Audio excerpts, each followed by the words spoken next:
Hey everyone, thank you so much for tuning in. Now, before this episode kicks off, I'm giving you guys a bit of a heads up here. Due to circumstances out of our control, this episode was previously filmed at AmFest, and unfortunately, they moved Media Row inside the exhibitor hall under a really loud speaker. So that caused us a bit of a challenge with the audio, but please hang in there with us. Give it a listen because this episode is filled with an amazing guest with a lot of interesting things to say. And if you wouldn't mind giving it a like, giving it a comment, and giving it a share, that would just really help us continue to bring even more interesting people on and help them share their messages. Thank you so much. Hey everybody, we're here with Jarret LeMaster.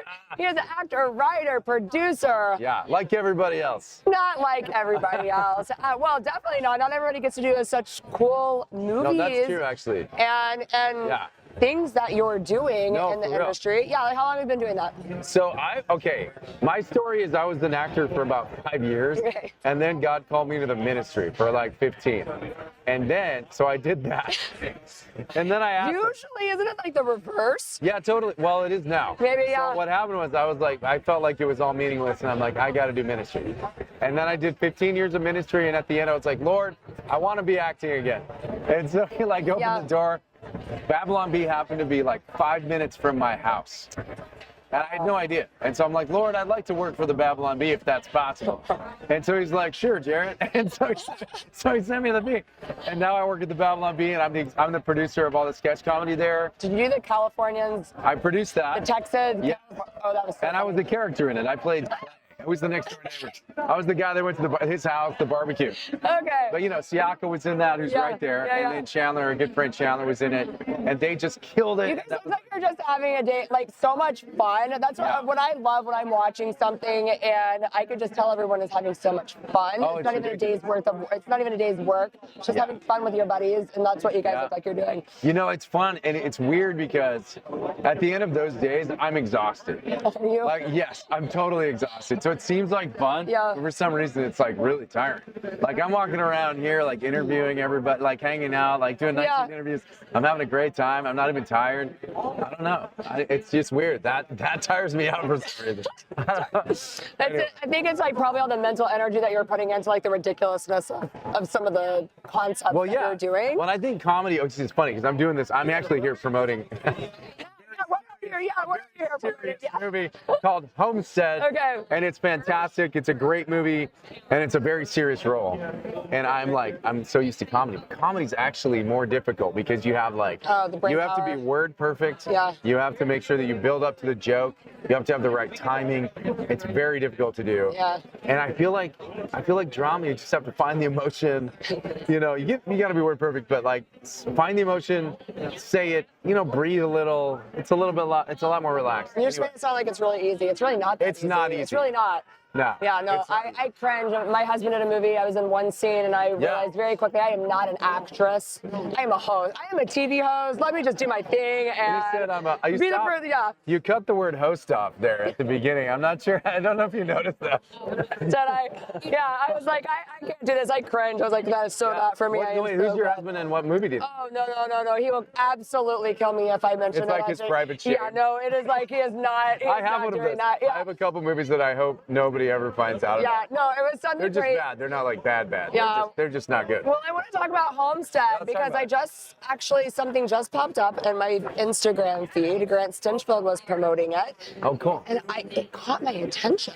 Yeah. I was like, whoa, you're right. Like, it does look serious. It looks like very intense. The man that I want to go out and stock up with 3 months worth of food and water.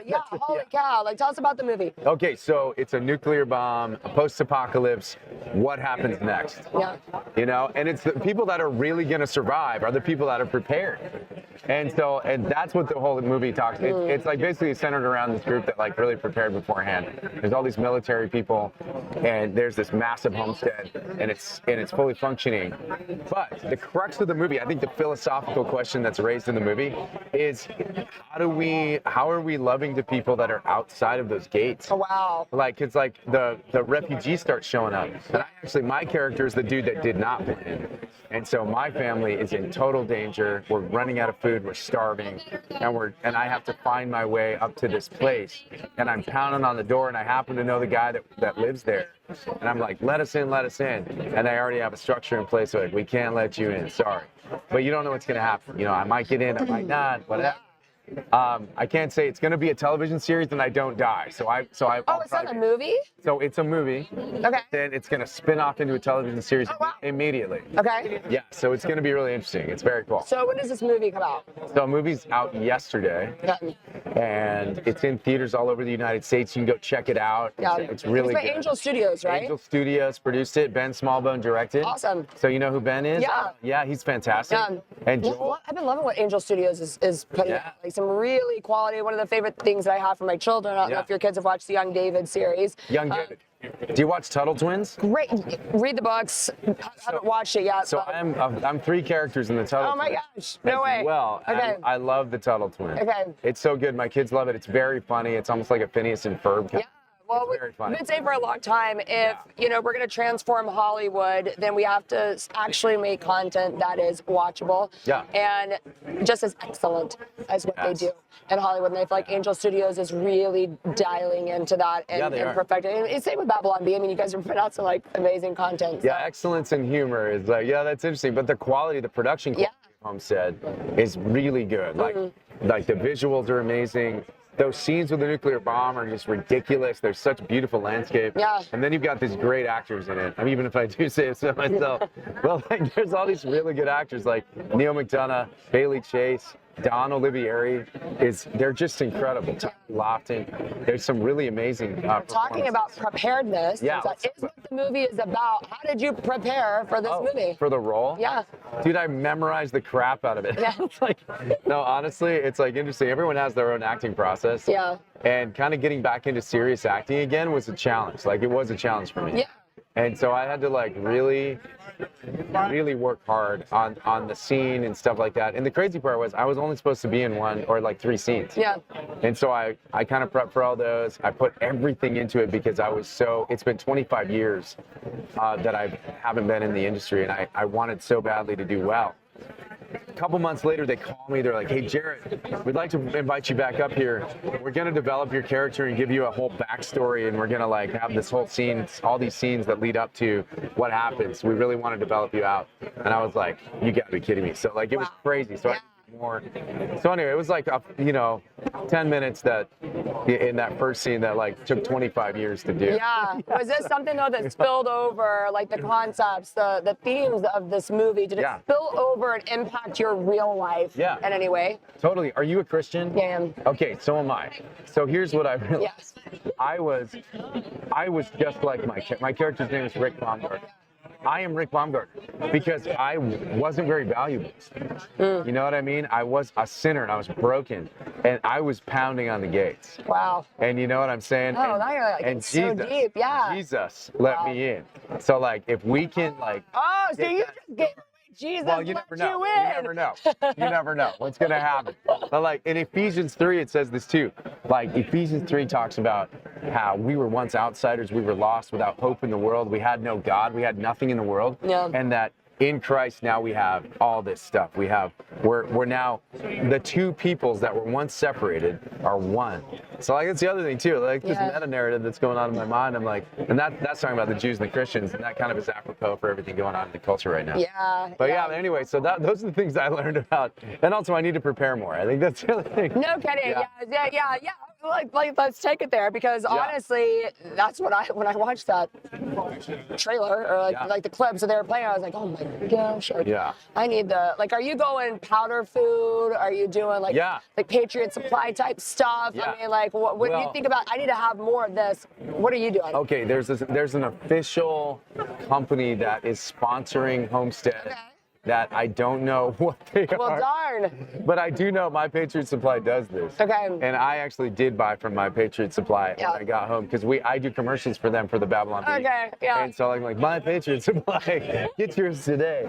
And so anyway, so that's what I did. But man, the deep dive, right? When you go down this road of like preparing, and then you think, well, if I buy it now, but like, how long will my water containers not, leach plastic? So then, like, are you getting food, biodegradable food storage plastics with the water saver dropper? Like, no, it's like it is like a deep dive into all of this, but it's so important for us to think about. I mean, like the reality of the show, maybe it's not a nuclear bomb, and maybe it's something else. Like the reality is there that we just need to be more prepared in life in general. Well, and it could be an EMP or something like that. Like, because there was, in the 1800s, this is a weird thing. In the 1800s, there was a massive solar flare that knocked out everything electrical in the entire globe. Like, it was a huge, extra big solar flare. They don't happen very often, and they happen once every few hundred years. If one happened, I know. Are we getting close to that one every 400 years? If we got a massive solar flare like that, the EMP would knock out everything electrical and burn everything out. And it's possible that we would have no access to energy or anything like that. Which would then, the supply chain would go down. We wouldn't have water, we wouldn't have food. There's only 4 days of food on the shelves at Costco. Yeah. And so, like, we'd run out of that real quick. Then the 9 million people that have this bug out plan that are gonna get on the 15 from LA and get out, they're gonna clog the thoroughfares. They're screwed. You're screwed in LA. Yeah, we're screwed. Yeah, you're screwed. There's no way out. No. And so, honestly, preparing and learning how to go in place, like sheltering in place, figuring out how to get your foodstuffs, how to read a map, guns, how to read a map, get a gun, again, get a bunch of guns, get a bunch of guns, bunch of ammo. Like, we joke about this too. I'm like, we need to get like maps, but we need to highlight our route, like map out the route, just so that you know, and because you're not gonna be able to have your phone to call somebody, be like, hey, drop me a pin where you're at, so you better remember all the roads, so you better map out how to get to your land. While the roads exist, it's true. I mean, in 10 years they're gonna be gone. It's true. No, so I used to have Thomas gun. I'm old enough to when I was doing acting, like first time, I had a Thomas gun. Oh wow! Like a real one? Yeah, the Thomas guy, it's like pages, pages. It was crazy. You had to learn. You actually had to map out your location before you left. Well, we're good. We always print off MapQuest, so we at least know somewhat of. Yeah, MapQuest. I mean, you printed MapQuest, right? I printed MapQuest. Okay, good. Yes. To and from, because otherwise you have to read directions backwards, and then that gets really confusing. So totally. yeah. That's how you never go lost. But I think in the apocalypse, all those things go away. So survival. And what do you do with your family? How do you live as a Christian? How do you live your values out?